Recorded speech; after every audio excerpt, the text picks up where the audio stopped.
And warm welcome to our show, Efauji Talks, an IESECCI initiative which promises to get inspiring stories and brilliant speakers on board each episode. I am Shavinder, the brand head of the show, and we are currently showcasing the spirit of womanhood of our Choose to Challenge series. And on today's show, please welcome Miss Mohua Roy, who is a career employability skills consultant. Welcome to the show, Miss Roy. Thank you so much, Avinder, for inviting me over. Thank you. Great. So before we start our conversation, I want my viewers to know more about our guest today. Well, she is a training consultant and has founded ThetaSkills in 2018. She works with corporates and in youths in training and counseling them for empowerment of employability skills. Her teamwork is in training, facilitation, work-life balance, counseling, and mentoring the young adult and women. They also have launched a mental health unit, Mind Skills and More, which offers online services to people who cannot reach out for good counselor due to distances. They've also been working with two NGOs in Kolkata and support their mental wellness needs. She has conducted numerous workshops to spread awareness on women and youth empowerment. The endeavor is to reach out to many more in coming years and provide support in work and employability and issues related to mental health. Thank you so much for joining, Ms. Roy. And while I was talking about your profile, that really speaks about a volume of the commendable job that you and your team are doing towards the nation building. Thank you so much. Yes, it started with that dream. So yes, we are trying and trying to build something on those parts. Absolutely. So without wasting any further time, I really want to ask a couple of questions. Like, the first obvious question that comes to my mind is, what is the work of a career consultant and the employability skills facilitator? Okay, so this happened when I myself faced one phase in my life where I was divided between my career and my children, my home. And it happened that time that I started experiencing that there were a lot of people around me who also faced the same difficult, same problem, where they had to let go of a very good career because they had to support their home. So I started with a small group of friends trying to support them. So I got myself trained in career counseling, career consulting, and got a diploma in psychology. And then I started working in this field. So this is about guiding people to build a sustainable career. And also, if anybody wants to change their career path, guiding them in how to achieve that change and go for a better option maybe, or according to that suitability, whatever phase of their life they are. Also, it is very much working with the youth, the students, school, college, freshers who are opting for jobs, and then people who are already in jobs, but they want to change. So it is a very wide field, like people with problems in their professional life, they can always come and seek support from a career consultant. Employability skill happened much later when I started working as a trainer, as a guide for a very big conglomerate in India. So this happened when, the place from graduation to work. Now, when I started talking to the HRs, they had a lot of complaints about freshers joining and they're not skilled enough. So that made me go a bit deep into that. What are the skills that are required to make them sustain in a career for at least the initial 5 years of their journey?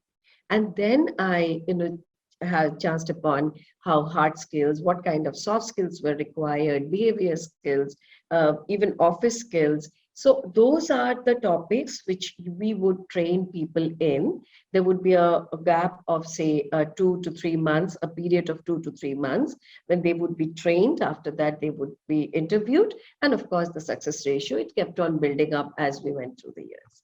That is what is my field.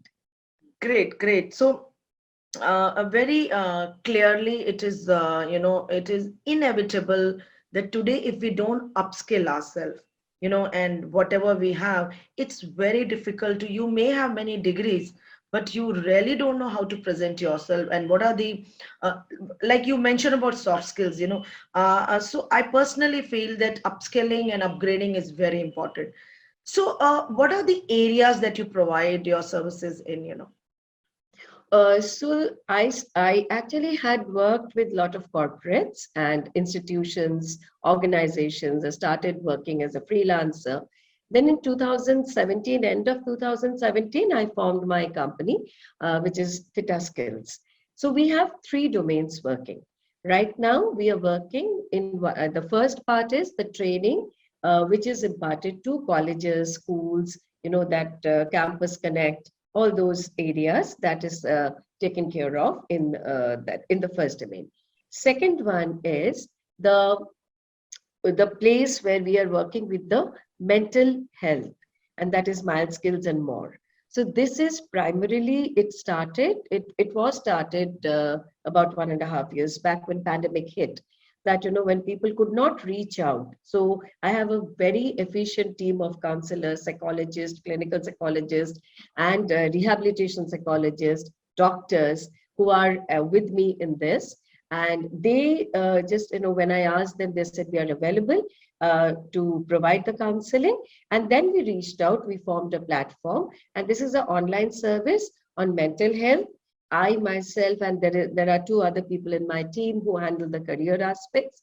And of course, if people need any other help regarding mental well-being, this is the second one. And the third one is when we started working with the NGOs, people who cannot reach out, they don't also have the means, economically challenged, then maybe physically challenged, or some challenge that they face, they cannot reach out. We started working with organizations who actually became the center point for us to reach out to them, and then we would go through them to the places where these groups existed, where we provide counseling support in education, mental health, hygiene, health, all these awareness camps, and reaching out to them basically.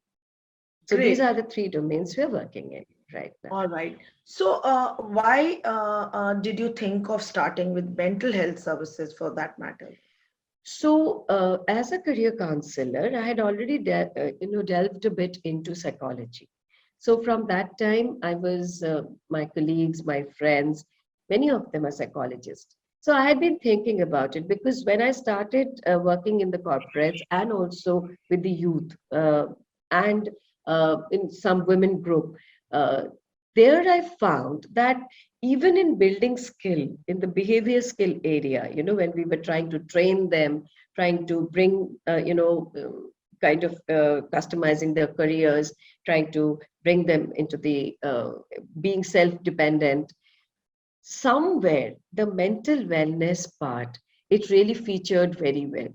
And that part is something which kept on telling me that we need to do something here. So it started as a support, and now it is going on as when people are approaching us, they want our help in various mental wellness issues. So Okay. So that makes sense according. Uh, how does your organization help women from challenging background? okay, so the one NGO that we are working with, We Together We Can, and there is another NGO, Nari Sriniketan in Kolkata. They work with several women groups who are into making handicrafts, into textiles, into healthcare. So we reach out to these groups, these women groups, and then we are in the process of facilitating awareness camps, mental wellness camps, and then, mainly awareness area, awareness regarding health, hygiene, nutrition. There are a lot of issues regarding how they are, they're cramped into small places, working together almost for 10, 12 hours a day. And then after that, they actually go back home. They're also one of the main earners of their houses. So how they balance the entire thing. What about their children's education? And there are a lot of aspects which actually living in cities we don't know. But then if you go to the suburban areas and when you see their condition, maybe they're earning well, but they do not really know how to be financial, how to financially plan their future, how to go forward with their children's education, their health, the hygiene aspect of it. So they need guidance, but they also need understanding of their circumstances. It is not, as if that we go from here and we start telling them. We need to sit with them, we talk to them, understand from where their problems are coming, and then we start holding their hand bit by bit so that they can run their own business, their own organization, small units.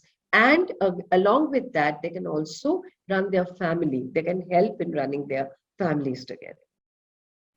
Okay, So, so how challenging it was during the pandemic? I'm sure when things were just locked down, shut.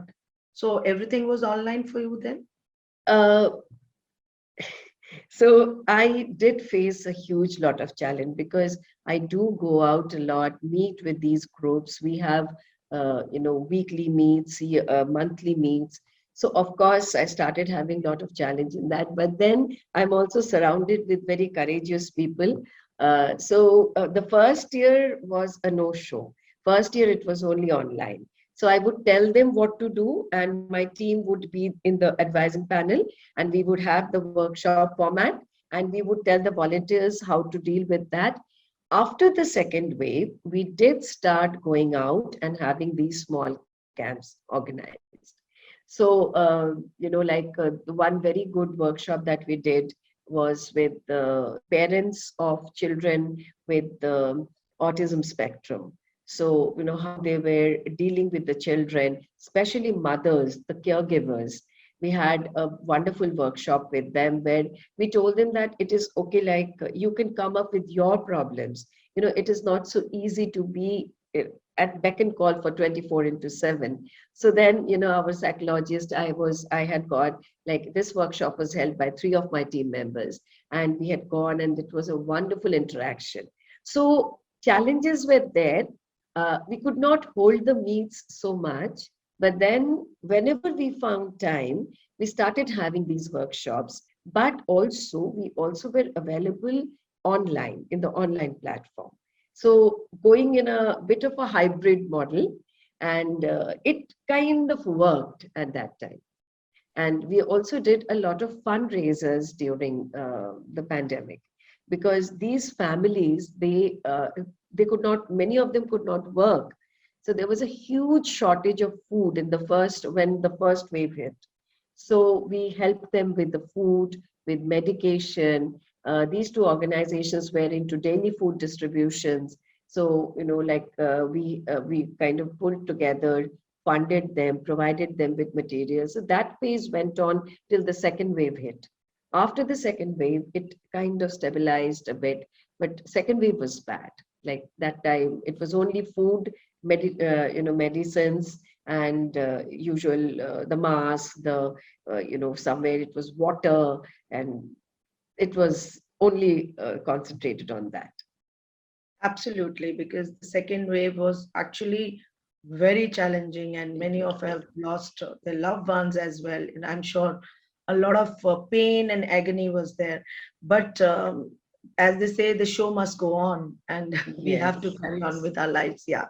So, while we were talking about your challenges, so what are the main areas that you would look forward to work on, in future? So in 2022, we have taken up a plan for two main focus. The first focus is for the youth, because pandemic has changed a lot of the job scenario. So People in academics, they are clueless. As I am a career consultant, I come across a lot of people who ask me that, how should we upskill? What are the where should we apply? What are the jobs that are available? What are the needed education that is required for these profiles? Because everything is it is going in waves. So a lot of people are unable to figure out how to go forward. So that will be one primary focus area for us, for me and my team. And we are reaching out to colleges, to schools, to start talking with them. Along with that, we have also started a small bit of journey with the parental awareness workshops. So a lot of parental workshops are required to, support, to provide the right support for the children. Issues, there are a lot of mental health issues there, but again, for the education and the well-being and this kind of situation, parental supports and parental awareness is required. So these two parts in the first domain, and the second focus that we have is very much to do with the women.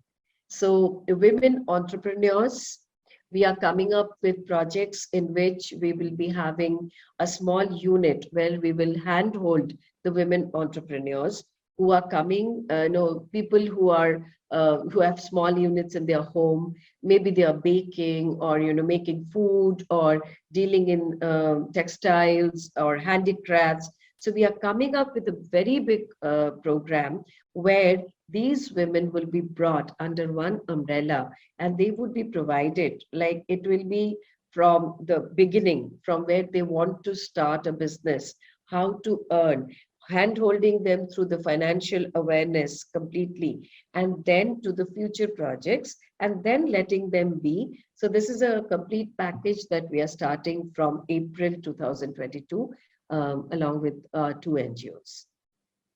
That's really commendable. I'm sure it will, actually get that force when you have that kind of, inclination of the nation building. One very interesting question that I want to ask you, that how did you make your journey from being a simple homemaker to a social entrepreneur? So when I start with my consulting, the first thing I say is that nothing in life can be predicted. So the journey started. I got married and I was shifted to Kolkata, and it was a completely new area because I'm basically from Delhi. So knowing the city and getting the vibes, that was my learning for first 5 years. And then after that, I am actually I like people. I like talking to people, listening to their stories. I know they have different narratives. So I started from my own house, and from there I slowly branched out. I opened one of my center, and then I branched out to people who were around me. And 2008, I was a teacher first, then I started teaching in a college. And then 2008, I changed my work area and became a freelancer and started this journey as a trainer, as a consultant, and behavior skills and career building and career consulting. Simple, yes, it was a lot of work-life balance. I still say that, like 10 years of my life was dedicated to my home and to my children. And after that, I began to pick up. Needless to say, if today I stand here, my children and my husband, they're the biggest support that I find, to always encourage me and to just to, give me that space to work with people. But yes, it was tough. It wasn't easy, not at all. Priorities, choices that I made, people would say that, you will regret it someday. You are not the right one. Why are you making these sacrifices, especially with children, because society expects you to be that perfect wife, perfect mother. And I was slowly breaking those norms of perfection, that no, this is not how you do it. If you don't enjoy motherhood, if it's like a punishment, then your children are going to suffer. if you don't enjoy your home, then your relatives, your husbands are going to suffer. So you need to have that space mentally where you are equipped to deal with first your problem, and then only you can make others happy. So I was into, making my children more independent, because I used to tour, I used to go out, would travel all over India for my work. And then, people, I also got to listen to a lot of, feedbacks from the society and people that, no, this is not the right path. And I was always sure, no, somewhere I think I'm doing it right. Correct. That's so wonderful. Thank you so much for sharing those wonderful slices of your wonderful journey. And one last question that I want to ask you: what is that few things or few tips that you would like to give to the youth, in this times of testing times?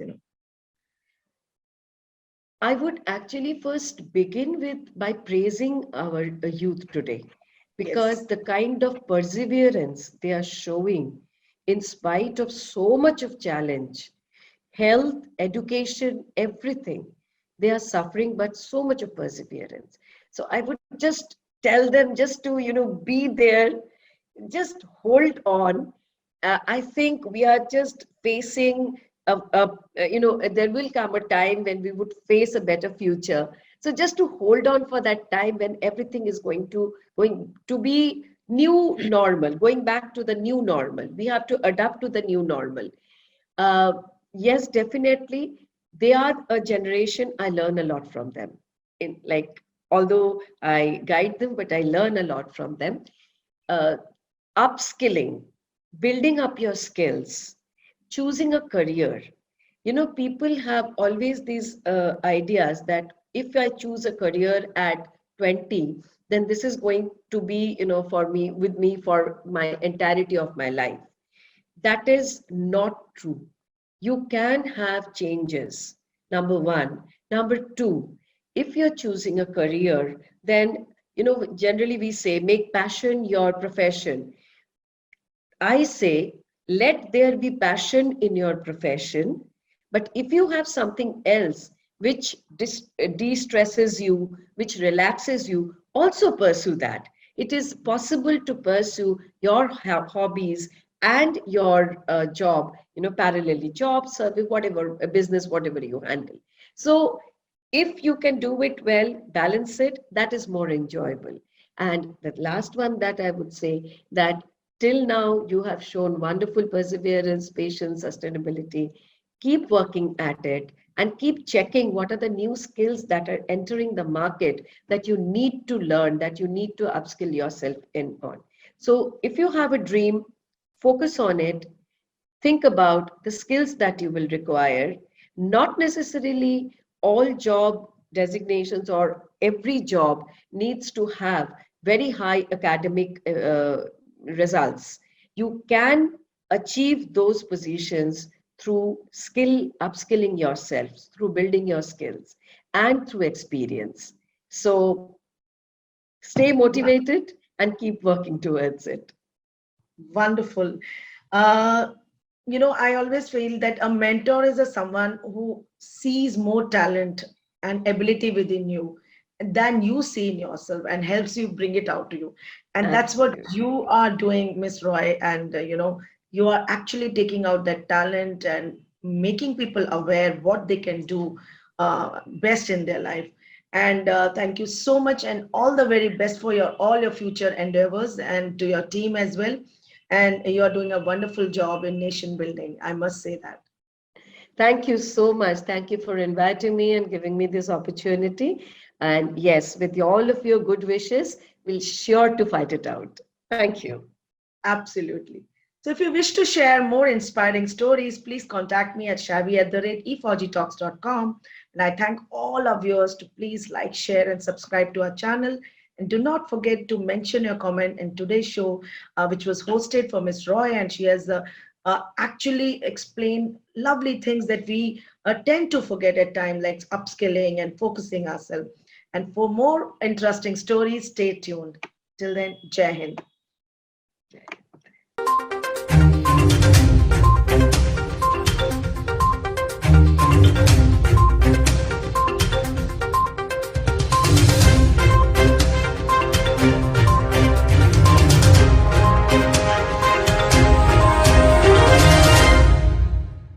Efauji Talks is brought to you by IESECCI, Indian Ex-Defence Service Employees Chamber of Commerce and Industries.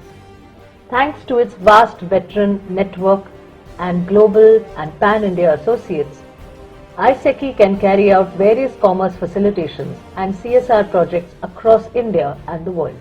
Some of IESECCI's core capability areas are Skill India, Atmanirbhar Bharat, Digital India, any ex-serviceman welfare or job program, Swachh Bharat Abhiyan related projects, telemedicine and healthcare training and job scheme, Save Water scheme, defense industry SME, MSME cluster and hub development, maritime training and inland water training with job facilitation, Canada study, job and permanent residency opportunity, e-commerce, Andaman and Nicobar commerce opportunities. IESECCI's global reach includes countries like Indonesia, Slovakia, Canada, Nepal, Singapore, Rwanda, USA, UK.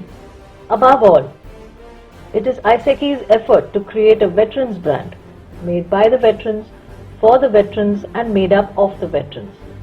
Every Indian's support is invaluable in this journey. IESECCI is a registered society for ex-servicemen's welfare and envisions that every veteran should be a part of India's economic growth story. It is the aim of IESECCI to create an enabling commerce platform that will empower and synergize the veterans' talent pool. This is possible only with the support of entrepreneurs, businesses and consultants from civil society. All proceeds, if any, are utilized for the welfare of ex-servicemen and for public charity.